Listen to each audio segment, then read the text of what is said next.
While commissioning a new multi-billion coffee processing factory in Rwashamaire Town Council in Ntungamo district, President Museveni vowed not to tolerate anybody who stands in his way to add value to Ugandan coffee.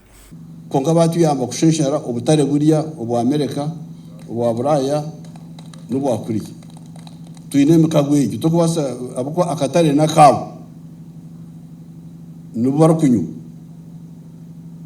twawasta sheshereyo esente ezimukugamba tumukija kuzitunga kandi nabo n'obukodi bwabo bukenda kuturemesa abanyanda baba bariyo nabo cyo n'cyamagezi ukugire mukago.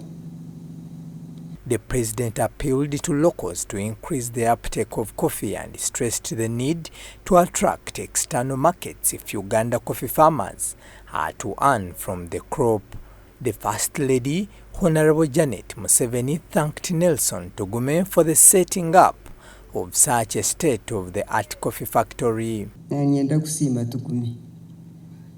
Kandi nanyenda kusima mzee kundeta abukuba tuwegina ya betari yanje konka yandeta on his own tour ngundebe byakuza kukorera izoba kandi natangara gukuba n'umanyo kundi waha naje ntone shikanta mayangu Ntungamo aryaha ayino murumo kwingana guto gwakozire ruyare mbwe nashemerwa mnonga kandi nasima mzee yo kundeta kandi nasima rango kureba ngo twagenda ntuhindukaho emirimo y'ituru kukora yaza kutandika kugambirira ebigambo ebitutwire tugamba.